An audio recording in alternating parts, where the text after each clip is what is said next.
Gênesis 24, a partir do versículo 1. Nós vamos fazer a leitura inteira deste capítulo. Era Abraão já idoso, bem avançado em anos, e o Senhor em tudo o havia abençoado. Disse Abraão ao seu mais antigo servo da casa, que governava tudo o que possuía: põe a mão por baixo da minha coxa, para que eu te faça jurar pelo Senhor, Deus do céu e da terra, que não tomarás esposa para meu filho das filhas dos cananeus, entre os quais habito, mas irás à minha parentela, e dali tomarás esposa para Isaque, o meu filho. Disse-lhe o servo: talvez não queira a mulher seguir-me para esta terra. Nesse caso, levarei teu filho à terra de onde saíste? Respondeu-lhe Abraão: cautela, não faças voltar para lá meu filho. O Senhor, Deus do céu, que me tirou da terra de meu pai e de minha terra natal, e que me falou e jurou dizendo: a tua descendência darei esta terra, ele enviará o seu anjo, que há de preceder, e tomarás de lá esposa para meu filho. Caso a mulher não queira seguir-te, ficará desobrigado do juramento. Entretanto, não levarás para lá meu filho. Com isso, pôs o servo a mão por baixo da coxa de Abraão, seu senhor, e jurou fazer segundo o resolvido. Tomou o servo 10 camelos do seu senhor, e levando consigo de todos os bens dele, levantou-se e partiu rumo à Mesopotâmia, para a cidade de Naor. Fora da cidade, fez ajoelhar os camelos junto a um poço de água. À tarde, hora em que as moças saem para tirar água, e disse consigo: ó Senhor Deus, de meu senhor Abraão, rogo-te que me acudas hoje, e uses de bondade para com o meu senhor Abraão. Eis que estou ao pé da fonte de água, e as filhas dos homens dessa cidade saem para tirar água. Dá-me, pois, que a moça a quem eu lhe disser, inclina o cântaro para que eu beba, e ela me responder: bebe, e darei ainda de beber aos teus camelos.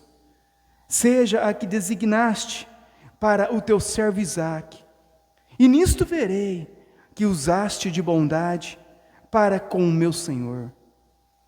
Considerava ele ainda, quando saiu Rebeca, filha de Betuel, filho de Milca, mulher de Naor, irmão de Abraão, trazendo um cântaro ao ombro. A mulher era muito formosa de aparência, virgem, a quem nenhum homem havia possuído. Ela desceu à fonte, encheu o seu cântaro e subiu. Então o servo saiu-lhe ao encontro e disse: dá-me de beber um pouco da água do teu cântaro. Ela respondeu: bebe, meu senhor. E prontamente, baixando o cântaro para a mão, lhe deu de beber. Acabando ela de dar a beber, disse: tirarei água também para os teus camelos, até que todos bebam. Apressando-se em despejar o cântaro num bebedouro, correu outra vez ao poço para tirar mais água. Tirou-a e deu a todos os camelos. O homem observava em silêncio atentamente, para saber se teria o Senhor levado a bom termo a sua jornada ou não. Tendo os camelos acabado de beber, tomou o homem um pendente de ouro, de meio siclo de peso, e 2 pulseiras das mãos dela, de peso de 10 siclos de ouro. E lhe perguntou: de quem és filha? Peço-te que me digas. Haverá em casa de teu pai lugar em que eu fique e a comitiva? Ela respondeu: sou filha de Betuel, filho de Milca, o qual ela deu à luz a Naor. E acrescentou: temos palha e muito pasto, e lugar para passar a noite. Então se inclinou o homem e adorou ao Senhor, e disse: Bendito seja o Senhor, Deus de meu senhor Abraão, que não retirou a sua benignidade e a sua verdade de meu senhor. Quanto a mim, estando no caminho, o Senhor me guiou à casa dos parentes de meu senhor. E a moça correu e contou aos da casa de sua mãe todas essas coisas. Ora, Rebeca tinha um irmão chamado Labão. Este correu ao encontro do homem junto à fonte. Pois, quando viu o pendente e as pulseiras nas mãos de sua irmã, tendo ouvido as palavras de Rebeca, sua irmã, que dizia: assim me falou o homem, foi Labão ter com ele, o qual estava em pé junto aos camelos, junto à fonte. E lhe disse: entra, bendito do Senhor, porque estás aí fora? Pois já preparei a casa e o lugar para os camelos.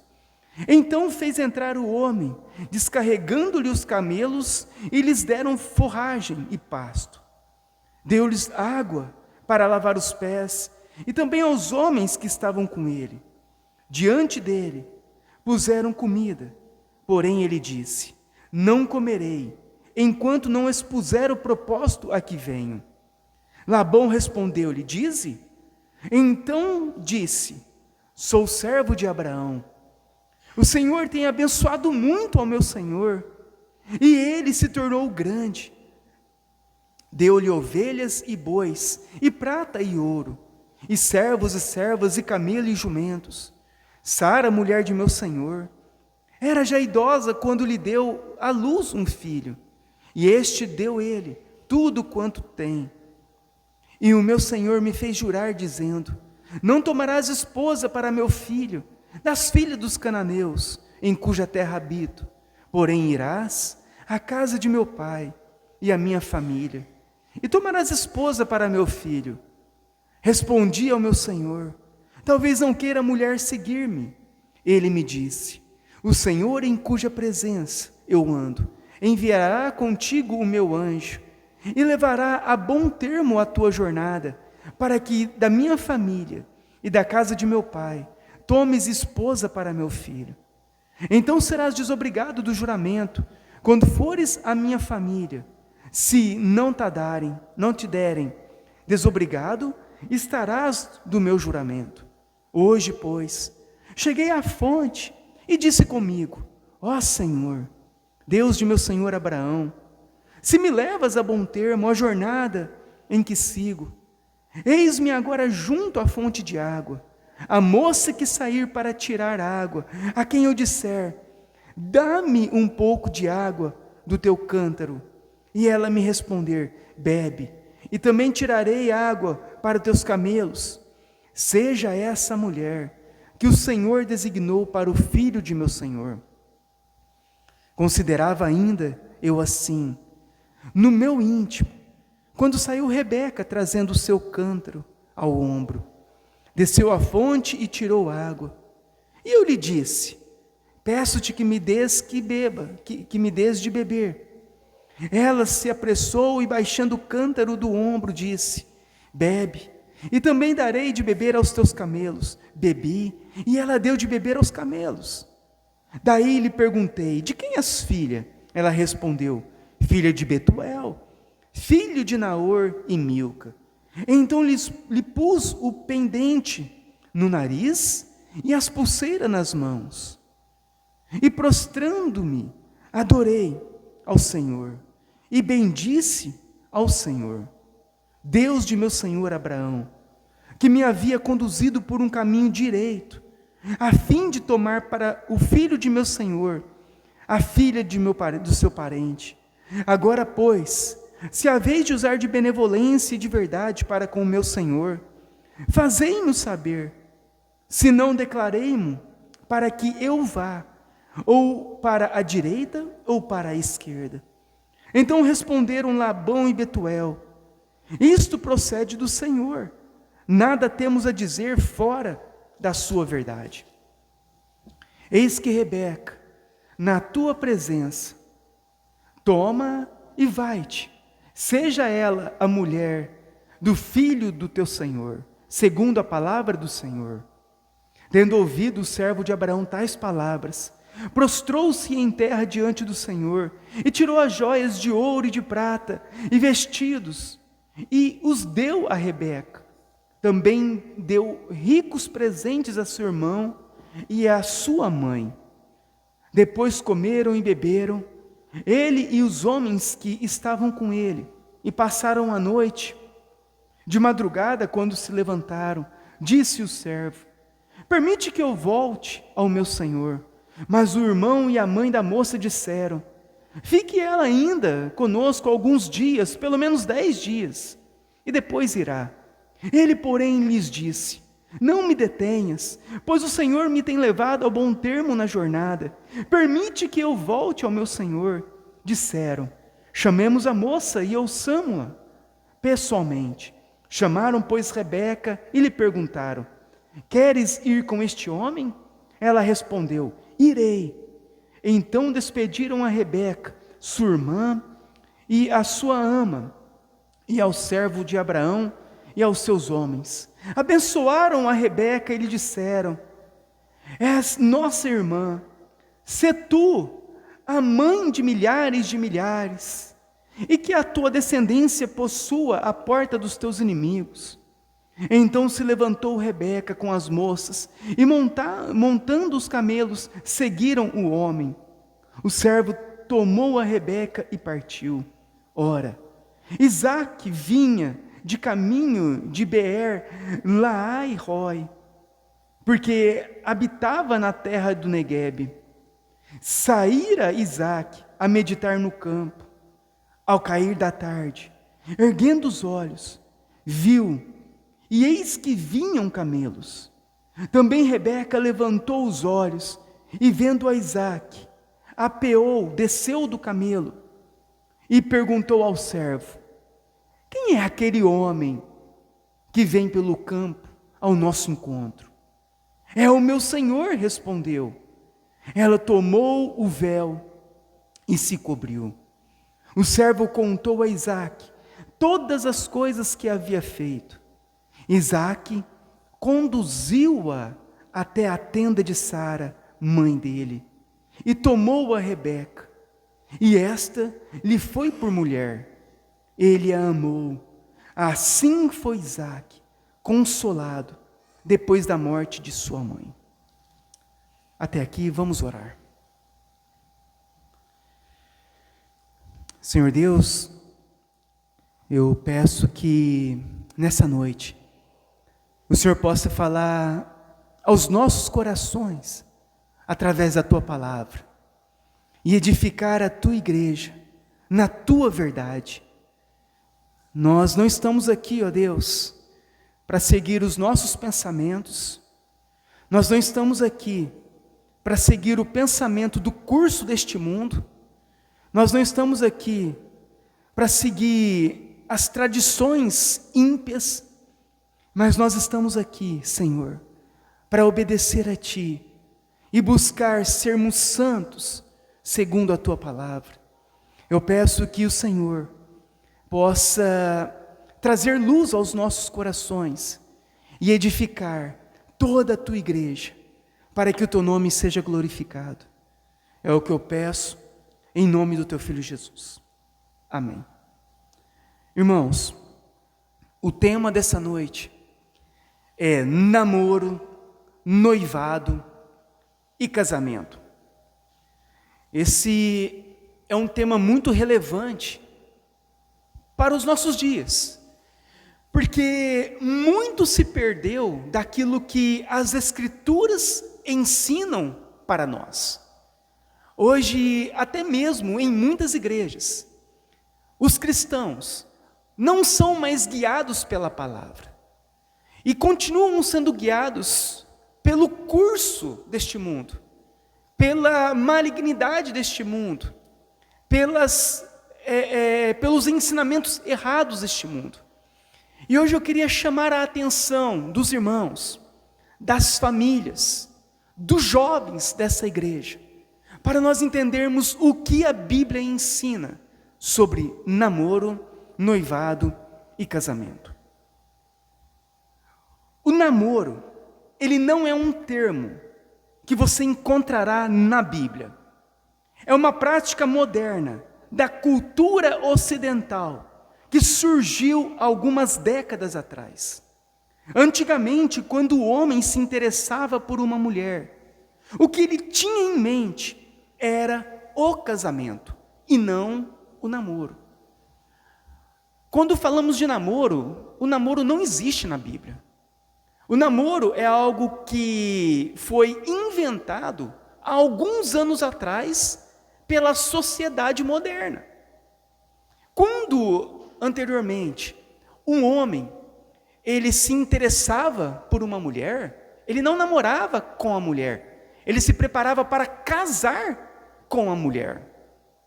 Então, o namoro moderno, também chamado de namoro recreacional, é a prática de se relacionar sem a intenção clara de casamento. Esse tipo de namoro tem como objetivo principal o prazer e a diversão, levando à imoralidade sexual, às feridas emocionais e a desvios da fé. Quando o namoro não visa o matrimônio, ele se torna pecado, porque usa o tempo e o corpo do outro apenas para o prazer pessoal. O que nós conhecemos hoje sobre namoro, no tempo moderno, é o que nós chamamos de namoro recreacional. É um tempo em que duas pessoas vão usar esse namoro como uma recreação, uma diversão. Um vai usar o corpo do outro, a emoção do outro, em um relacionamento, a qual não tem como princípio o casamento, mas apenas para passarem o tempo e um aproveitar do corpo do outro.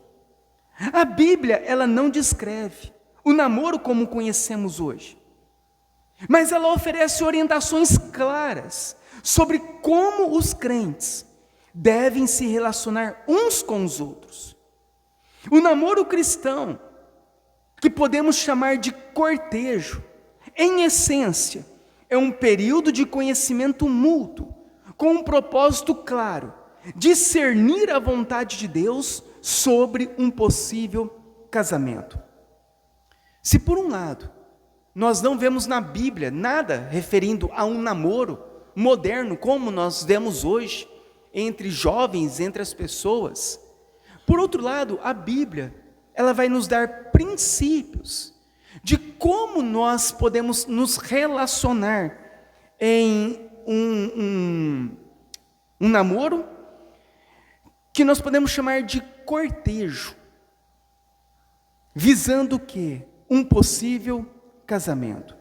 Então, um namoro bíblico, nós chamamos de cortejo. Essa ideia de namoro moderno, de um aproveitar do outro, não existe na Bíblia. Os princípios que existem na Bíblia, nós podemos chamar de cortejo. E quais são os 3 princípios do cortejo? Primeiro, a intencionalidade e o propósito. Devem se conhecer com a intenção de casar. Quando nós falamos sobre cortejo, é o momento em que o homem, ele vai se interessar pela mulher. Ele vai fazer o quê? Ele vai cortejar a mulher. E o que seria esse cortejo? Quais são os princípios do cortejo? Primeiramente, é a intenção e o propósito que ele tem em mente. O cortejo, o propósito é o casamento. Não é passar o tempo, mas é se preparar para o casamento. Então, o cortejo ambos devem se conhecer com a intenção de casar. O foco é o casamento. O casal não simplesmente está junto para ver no que dá. Eles iniciam um casamento com o entendimento de que estão avaliando se o outro é um parceiro para a vida toda.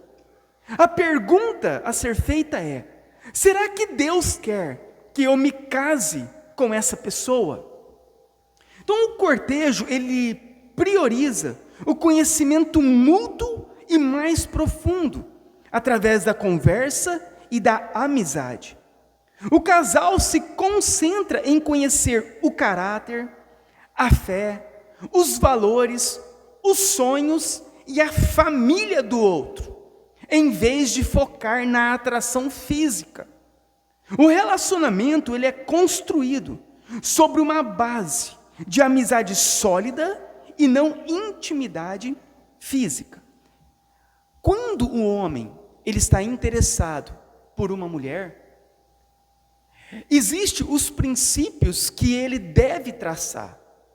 E o princípio inicia-se com o quê? Com a intenção que ele tem com aquela mulher. E a intenção deve ser, ao iniciar o cortejo, a intenção deve ser o casamento, o propósito do casamento. Logo, este momento, o casal ele vai se concentrar em quê? Em conhecer o caráter do outro, a fé do outro, os valores do outro, os sonhos do outro e a família do outro.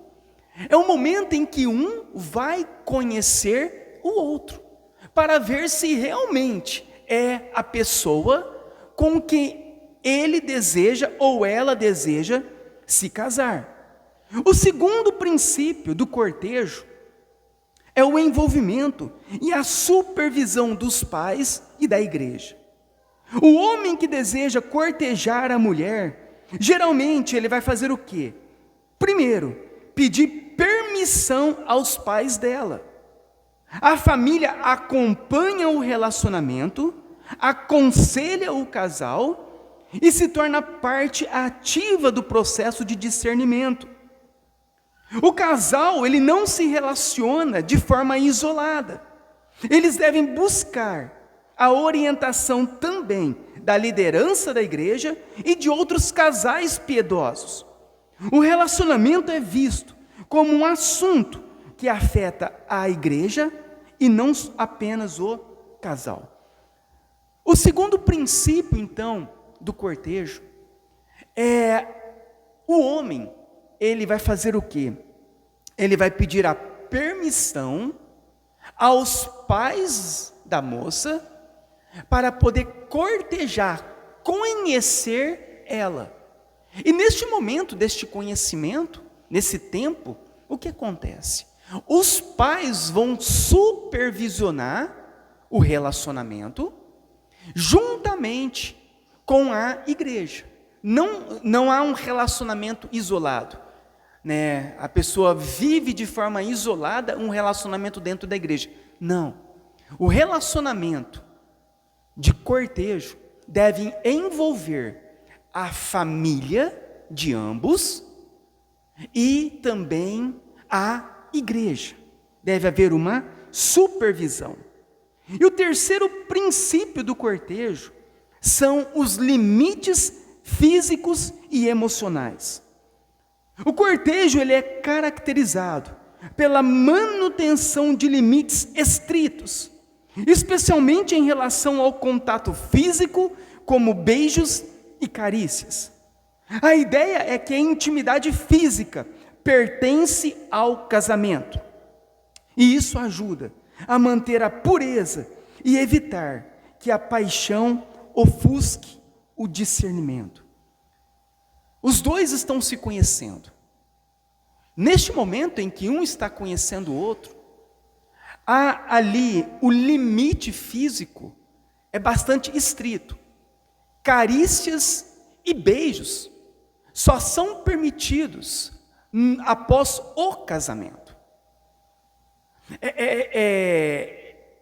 Essa forma que nós vemos o mundo vivendo hoje, de jovens se relacionando com um, com outro, com outro, com outro, sem compromissos, nós não vamos encontrar na Bíblia. A Bíblia ela é bem estrita nesta parte. Por que que o beijo só pode ser dado após o casamento?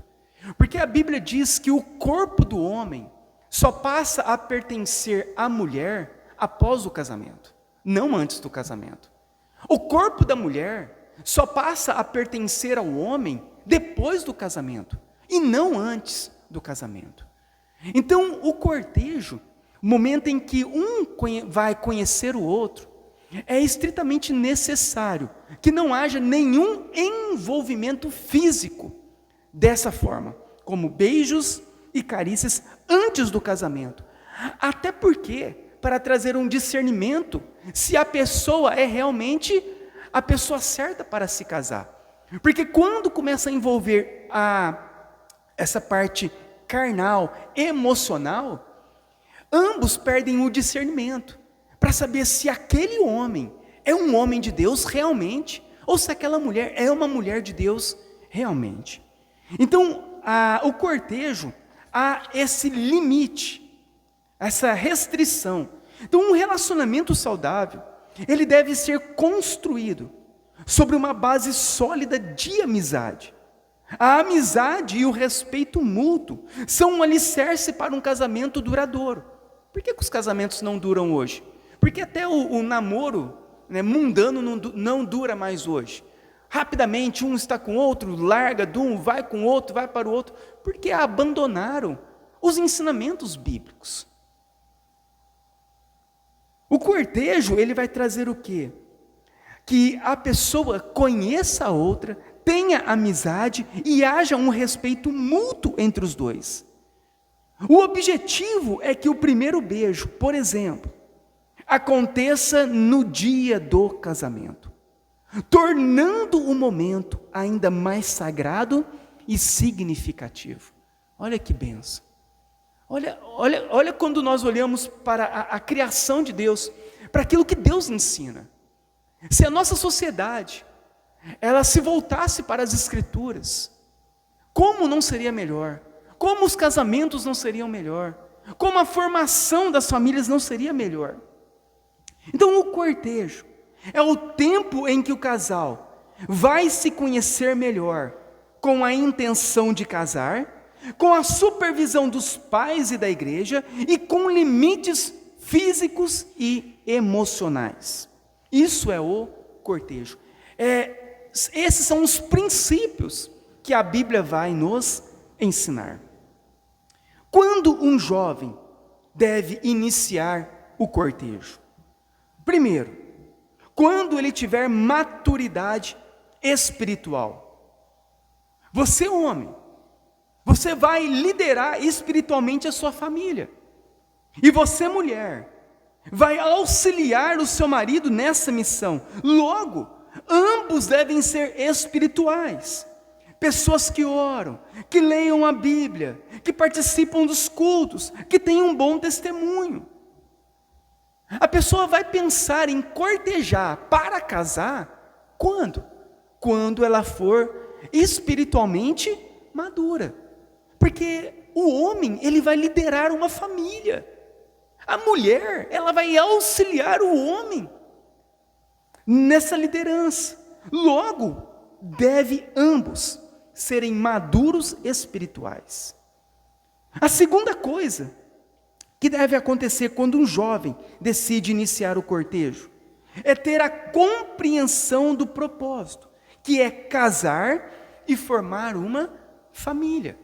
Se a pessoa ela não tem ainda esse entendimento, né, de que ela vai, naquele momento, se preparar para formar uma família, que tem um propósito de casar, ele não deve iniciar o cortejo. Se ele não tiver o propósito para casar. Só deve iniciar quando ele tiver esse propósito. E o terceiro, ser independente financeiramente. Ou seja, estar trabalhando. Você irá assumir responsabilidades, como pagar contas, aluguel, remédios, alimentos. Como vai iniciar um cortejo se não está trabalhando, se ainda não tem um salário, se ainda não recebe nada? Se para ter uma família é necessário a pessoa então estar trabalhando. Então são os três princípios, você que é jovem, ou você que deseja se casar, arrumar uma esposa. É necessário você ser espiritualmente maduro, ter a compreensão que é para se casar, e ser independente financeiramente, trabalhar, estar trabalhando. Eu queria trazer 2 advertências para o namoro. A primeira advertência é o jugo desigual. Este é um dos princípios mais importantes. O apóstolo Paulo adverte os cristãos a não se unirem em jugo desigual com os incrédulos, lá em 2 Coríntios 6,14. No contexto do namoro, isso significa que o cristão deve buscar um parceiro que também seja um crente genuíno, que tenha a mesma fé e um compromisso com Cristo. Partilhar a mesma fé é fundamental para construir um casamento sólido e centrado em Deus. Então a primeira advertência é o jugo desigual. Não buscar pessoas que não tenham a mesma fé, ímpios, para casar.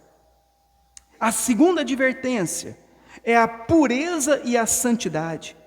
A Bíblia é clara sobre a importância de fugir da imoralidade sexual. Em 1 Coríntios 6,18, Paulo diz: fuja da imoralidade sexual. O namoro cristão deve ser marcado pela pureza e pelo respeito mútuo, evitando qualquer contato físico que desperte paixões sensuais e que esteja reservado apenas para o casamento. A castidade é uma demonstração de amor e respeito a Deus e ao seu futuro cônjuge. Manter a pureza e a santidade no relacionamento. Você vai estar o quê? Mostrando o seu respeito para com Deus e para com o seu cônjuge, futuro cônjuge. E eu queria trazer agora alguns exemplos práticos que vão ilustrar a diferença entre um casamento moderno, um namoro moderno e um cortejo. O primeiro exemplo seria o primeiro encontro em um namoro moderno. Um homem, ele se interessa por uma mulher e a convida para um encontro casual, como ir ao cinema, jantar em um restaurante ou ir a uma festa. O propósito desse encontro é se divertir e ver se há uma química. É o que nós vemos no namoro moderno. E o cortejo? Qual é a diferença? O homem que se sente chamado a buscar um relacionamento sério com uma mulher, primeiro ele ora sobre a decisão. Ele então se aproxima do pai dela, ou de um líder espiritual de confiança, se os pais não forem presentes ou crentes, para expressar o seu interesse e pedir permissão para passar tempo com a moça, com o propósito de conhecê-la para o casamento. Os encontros acontecem em ambientes supervisionados, lugares públicos, na casa da família dela ou em atividades que envolvam outros membros da igreja. Então, no primeiro encontro, no namoro moderno, um vai sair com o outro para se divertir naquele encontro. No cortejo, não. Ele vai orar antes, depois vai pedir permissão para os pais da moça. E então ele vai sair para conhecer a moça em ambientes supervisionados. Isso é bem diferente do namoro moderno. O segundo exemplo é a comunicação e os assuntos abordados. No namoro moderno, o casal foca em temas leves e de entretenimento, como filmes, hobbies, experiências pessoais. O diálogo frequentemente inclui piadas ou flertes, e o casal passa muito tempo se elogiando e expressando sentimentos românticos, namoro moderno. E o cortejo? A comunicação, ela é mais profunda e tem um propósito. O casal vai conversar sobre temas essenciais para o casamento: teologia, visão de mundo, plano para o futuro, relacionamento com Deus, finanças, criação de filhos. O foco não é apenas em sentir-se bem, mas em construir uma base sólida para a vida a dois. Eles procuram conhecer o caráter um do outro e não apenas a personalidade. Olha a diferença. No namoro moderno, o que acontece? Eles vão sair para ficar conversando sobre filmes, hobbies, contando piadas e tudo mais. No cortejo, não. Vão sair para conversar sobre Deus, conversar sobre casamento, conversar sobre criação de filhos. Porque a intenção não é se divertir apenas. A intenção é casar. E para isso, o assunto a ser abordado no cortejo, ele é muito mais profundo do que nos namoros modernos, que é muito superficial. Conversam sobre coisas superficiais. No cortejo, já vão conversar sobre coisas mais profundas.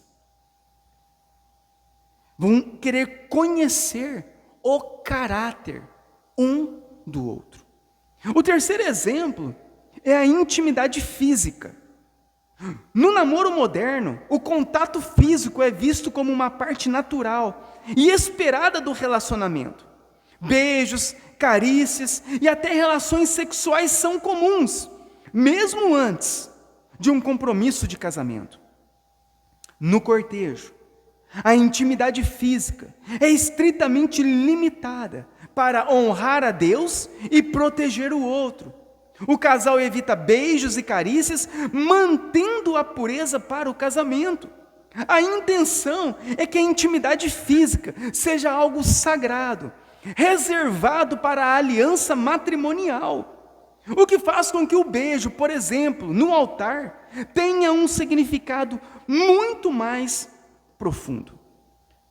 No namoro moderno, a intimidade física, eles não têm limites. Não é algo restrito. Um se entrega para o outro antes do casamento. E o que acontece? A maior parte das vezes não dará certo, não dá certo, e as pessoas ficam trocando de parceiros, e trocam de parceiros, e trocam de parceiros, durante a vida inteira. Já no cortejo, não. Essa intimidade está restrita ao casamento. Quando casar, um vai entregar o corpo para o outro. Um vai entregar a sua vida para o outro. Olha como que é algo muito mais profundo. Como é algo muito mais belo que a Bíblia ensina. De um se guardar para o outro. De um se entregar e esperar pelo outro, para o momento certo. O quarto exemplo é o término do relacionamento no namoro moderno. O término geralmente acontece por falta de química, tédio ou brigas. Depois que um já experimentou tudo do outro, aí vem a falta de química, vem o tédio, vem as brigas. O casal frequentemente lida com a dor do término sozinho. E o ciclo de relacionamentos pode ser repetido, resultando em mais feridas emocionais. Pessoas que mantêm um relacionamento deste namoro moderno, ao terminar o namoro, não der certo o namoro, o que acontece? Eles vão estar cheios de feridas emocionais. Muitas vezes pessoas que passam por muitos relacionamentos, eles não conseguem mais se relacionar com uma só pessoa para o resto da vida. É uma perturbação tão grande que essas pessoas têm, que você vê que ela não consegue mais ter um parceiro apenas para o restante da vida. Ela sempre vai estar trocando, emocionalmente machucada, vai sempre relembrar das coisas do passado. Por quê? Porque houve feridas emocionais resultantes de um relacionamento errado. E no cortejo? Se o casal decide que o casamento não é a vontade de Deus para eles, eles estão se conhecendo. Não há nenhuma intimidade física entre eles. Não se beijam, não fazem carícias, apenas estão se conhecendo. Se eles percebem que durante este momento em que estão se conhecendo, realmente não é a vontade de Deus para eles, O término é um processo de oração e discernimento que muitas vezes com o apoio de pais e líderes, sem que haja essa mesma ferida emocional. Como o relacionamento não era baseado em uma intimidade física, as feridas emocionais tendem a ser bem menores. O casal pode se separar de forma amigável, pois o foco era o propósito e não a paixão. São esses os exemplos que mostram que o cortejo tem o propósito de preparar o casal para um casamento sagrado e duradouro, em vez de apenas explorar o relacionamento romântico entre o casal.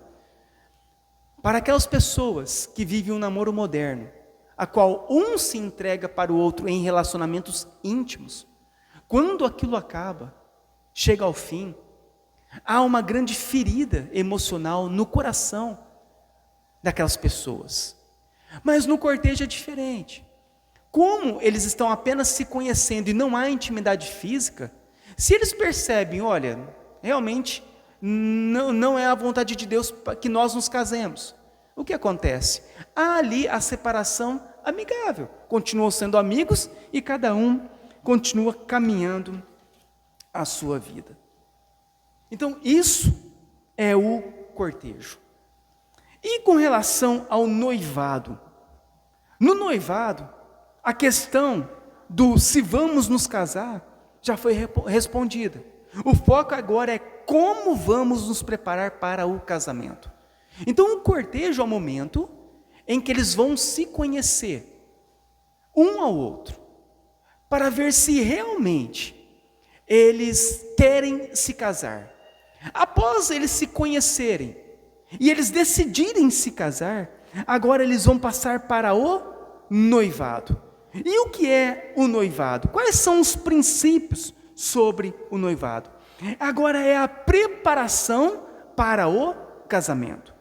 Então, eu queria destacar alguns princípios para o noivado. O primeiro princípio é o aconselhamento pastoral. O casal, ele busca aconselhamento pré-matrimonial com o pastor. Esse é um passo crucial no noivado, pois a orientação de um líder espiritual maduro ajuda a preparar os noivos para os desafios e as bênçãos da vida conjugal, alinhando suas decisões com a palavra de Deus. Então eles se conheceram no cortejo e eles querem agora se casar. Então eles vão noivar. E ao noivar, o que eles vão fazer? Buscar o aconselhamento com a liderança da igreja. Depois, o segundo princípio, trazer a confirmação pública.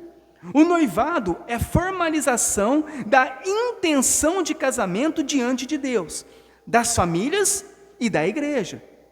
Ele traz um novo nível de seriedade e compromisso, pois o casal não está mais apenas se conhecendo, mas trabalhando ativamente para se tornar uma só carne. Então, eles decidem se casar. Eles vão fazer essa confirmação pública para diante de Deus, das suas famílias e da igreja. O terceiro princípio do noivado é o tempo de preparação prática. O casal deve usar o tempo do noivado para resolver questões práticas e essenciais para o casamento. E isso inclui planejamento financeiro, discutir finanças, orçamentos, dívidas e a futura divisão de responsabilidades, a escolha de moradia, decidir onde e como o casal viverá, e organização do casamento, a parte mais visível, que envolve o planejamento da cerimônia, a festa, viagem de lua de mel. Então, outro ponto importante no noivado seria esse tempo de preparação prática. Vão planejar a parte financeira, onde vão morar, a organização de festa, lua de mel, cerimônia.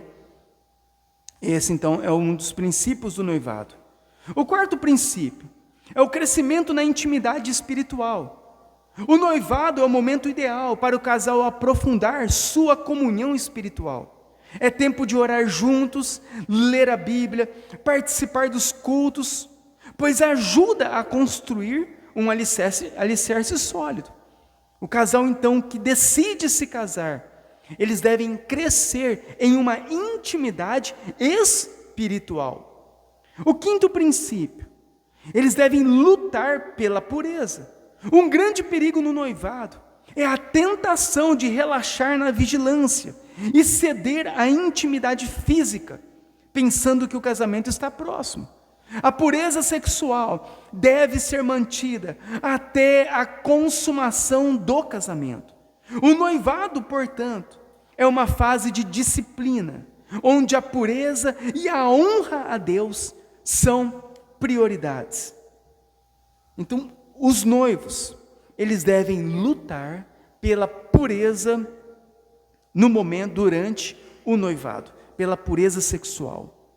Em resumo, o noivado é um período curto, focado e decisivo. Ele serve para consolidar a convicção do casal, resolver os detalhes práticos e, acima de tudo, preparar espiritualmente os noivos para a vida de um só corpo, sob a bênção e a direção de Deus. A pessoa, ela inicia com um cortejo. O homem sempre parte do homem, ele se interessa pela mulher, ele então vai pedir a permissão para os pais da mulher para conhecer a mulher sob supervisão, sempre em mente que o propósito final é o casamento. Durante esse momento, esse período de conhecimento, eles entendem que eles querem se casar, eles então vão se noivar, vão assumir um compromisso agora, público, diante de Deus, diante dos pais, da família, dos familiares e diante da igreja e da sociedade. E agora eles vão se preparar no noivado para resolver as coisas do casamento. E depois que então eles passam por todos estes pontos, o que vem o cumprimento do casamento. Eu queria, dentro dessa passagem que nós lemos de Êxodo, trazer essa perspectiva para nós cristãos sobre o casamento cristão. A história de Isaac e Rebeca, encontrada em Gênesis 24, é frequentemente usada como modelo de casamento para o cristão. A narrativa, ela oferece princípios valiosos que podem guiar jovens e solteiros em busca de um parceiro para toda a vida. O primeiro princípio que nós encontramos no texto que nós lemos é a respeito da oração e a busca pela vontade de Deus, que está em Gênesis 24, versículo 3 e o versículo 4.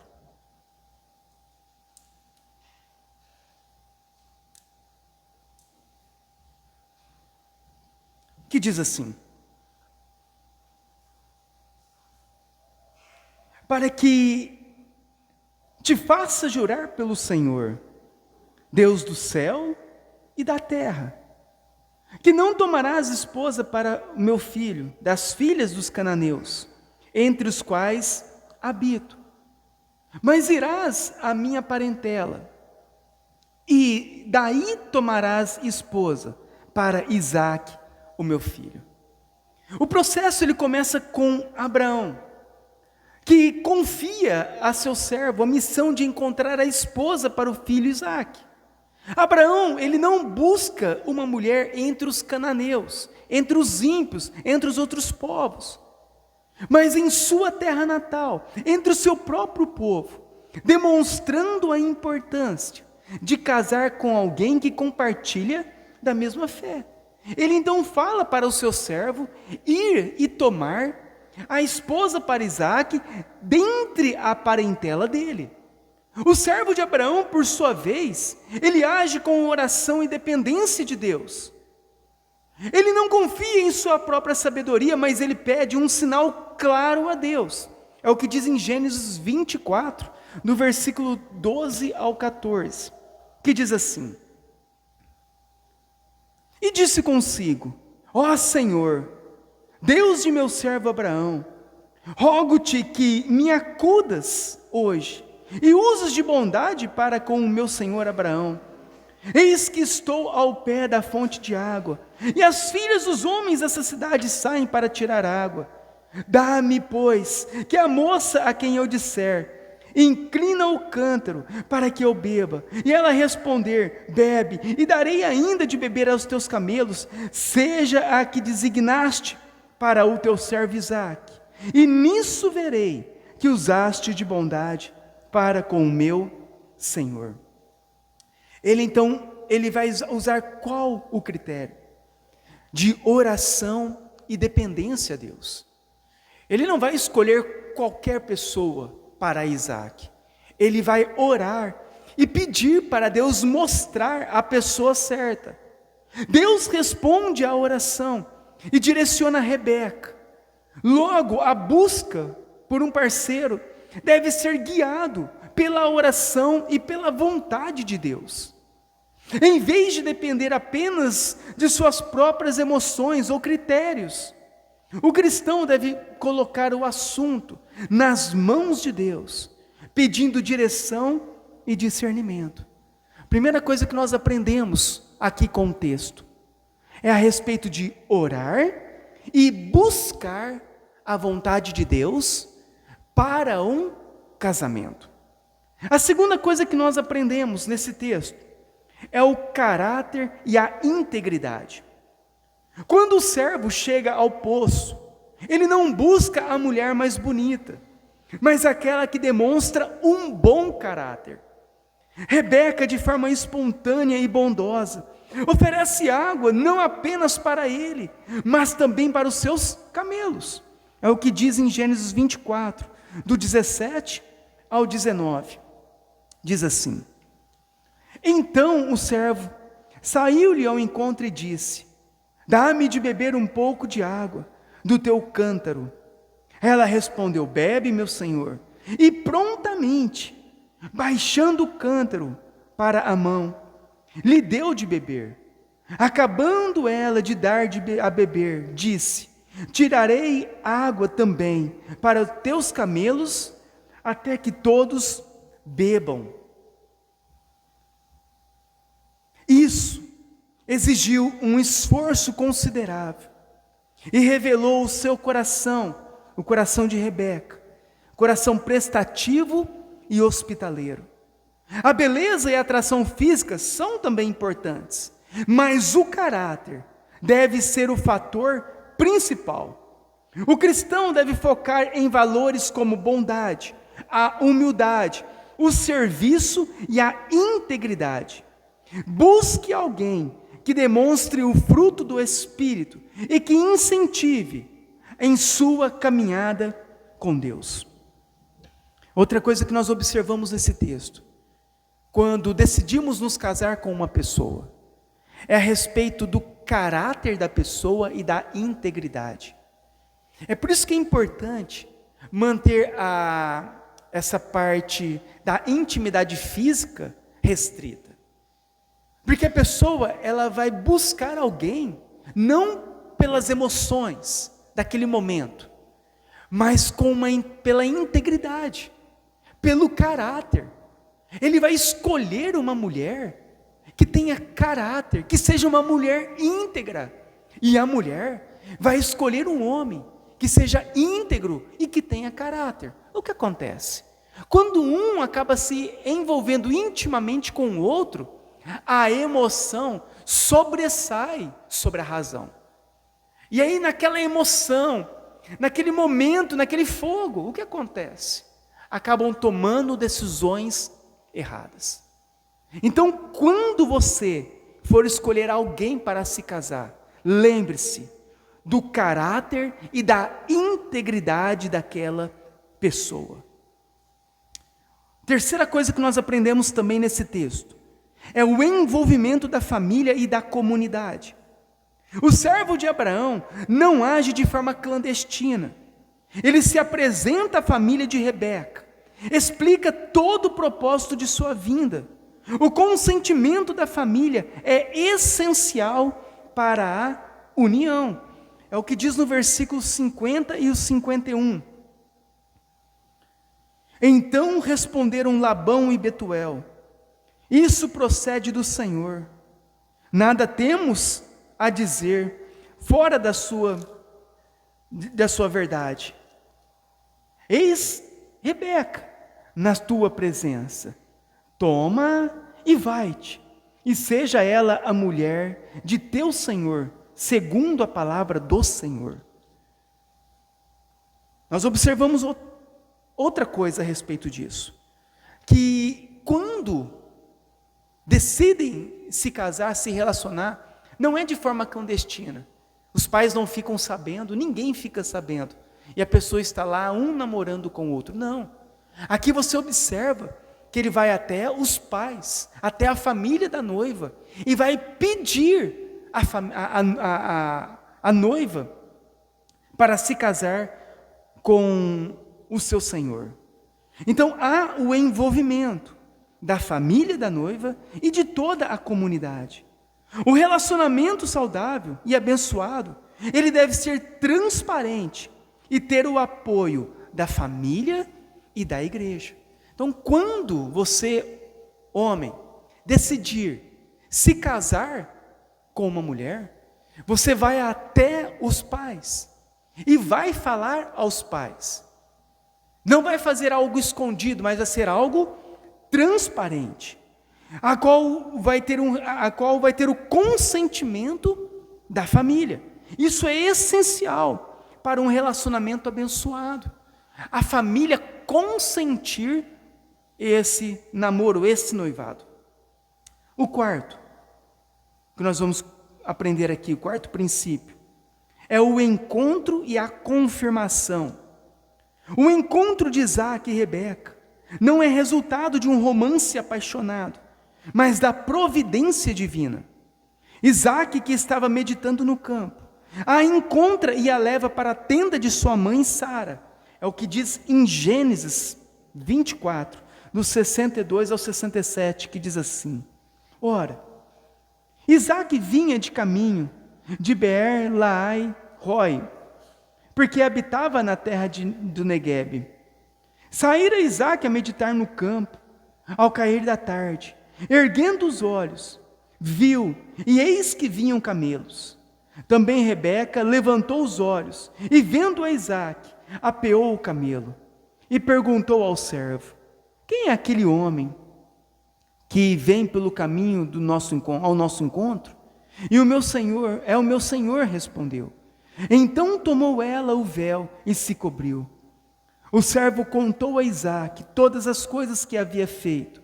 E Isaac conduziu-a até a tenda de Sara, mãe dele, e tomou a Rebeca, e esta lhe foi por mulher. Ele a amou. Assim foi Isaac consolado depois da morte de sua mãe. O texto diz que ele a amou. O amor não foi o ponto de partida, mas foi o resultado de uma união ordenada por Deus. Ele então decide se casar. Ele tem um encontro com ela e confirma o casamento. E ele vai amar ela. Esse amor não foi o ponto de partida, mas foi o resultado do compromisso que ele tinha primeiramente diante de Deus.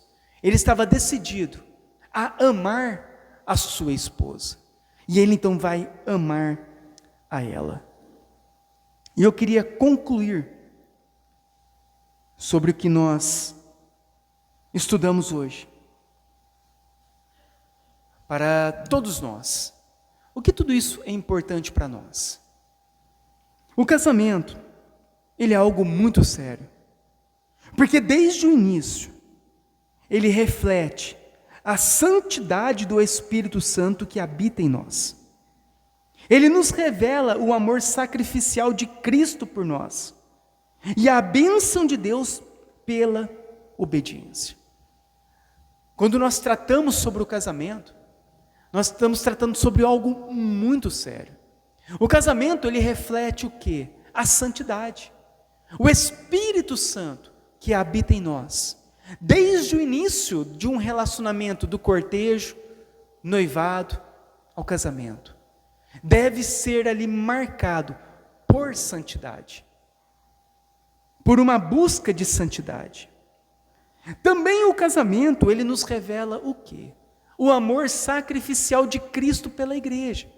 Porque da mesma forma que Cristo amou a igreja e se entregou por ela, também assim deve ser o amor do marido pela esposa. Então, quando falamos sobre o casamento, estamos falando sobre o amor sacrificial do homem pela mulher e do respeito da mulher pelo marido. E também tratamos sobre as bênçãos de Deus pela obediência.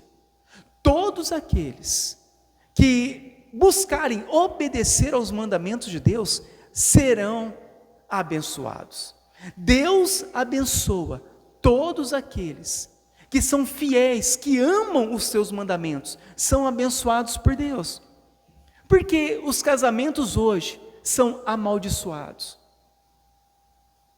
Porque eles iniciaram ou foram feitos de forma errada, com princípios errados, desobedecendo aos mandamentos de Deus. E aqui nós temos o que? A bênção pela obediência. Apesar de nossa sociedade desprezar tudo isso, essas verdades contidas na Escritura Sagrada sempre criaram as famílias de fé durante toda a história.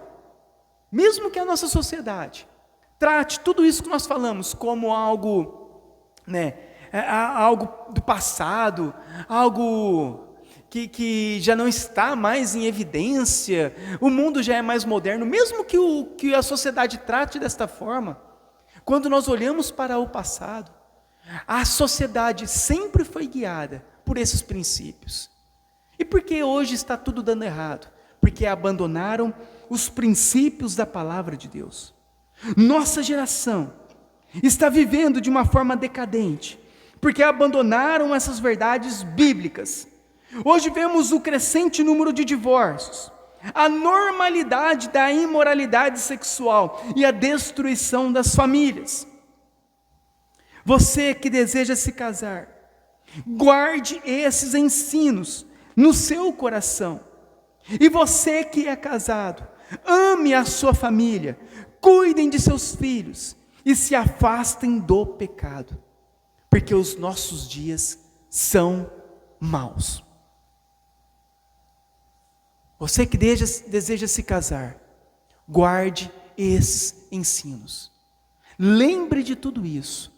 Mantenha-se obediente à palavra de Deus e as bênçãos do Senhor será sobre a sua vida, sobre a sua geração. Nós, irmãos, aqui na igreja, nós estamos preparando uma próxima geração para ser santa. Nós estamos preparando os nossos filhos para serem separados do pecado deste mundo. Estamos preparando uma próxima geração para glorificar o nome de Deus. Seremos poucos? Seremos. Mas os princípios nós devemos manter. Estamos preparando. O que nós veremos em breve é algo terrível nesse mundo. Famílias totalmente desestruturadas, famílias destruídas, a imoralidade de uma tal forma, imoralidade sexual de uma tal forma, a qual muitas vezes não haverá nem a solução para que haja ali um matrimônio santo. Por isso nós aqui hoje devemos orientar os nossos filhos a manterem a santidade, orientar cada um de nós a mantermos os princípios de Deus, porque enfrentaremos tempos muito difíceis. Mas se nós guardarmos esses princípios, a nossa família será abençoada. Você observa a família de Abraão, Isaac, Jacó, e assim todos os outros patriarcas, e os outros povos, sempre andando de mal a pior. Mas aqueles a qual Deus verdadeiramente chamou, Deus não chamou todos. Deus não chamou todos, Deus não mudou o coração de todos, mas nós que Deus chamou, nós sabemos que Ele nos chamou. Por isso, mantenham-se firmes, mantenham-se santos, mantenham-se separados do pecado, porque nós estaremos glorificando o nosso Deus. Neste momento, eu convido os irmãos a fazerem uma reflexão sobre tudo o que foi ensinado, sobre todas estas coisas.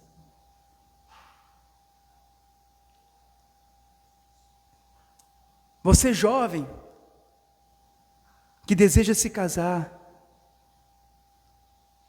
você que está solteiro, peça para Deus colocar diante de você a pessoa certa. Vocês que já são casados, peça para Deus ajudar e fortalecer o casamento, o relacionamento entre você e a sua esposa, esposo, marido, o cuidado com os filhos.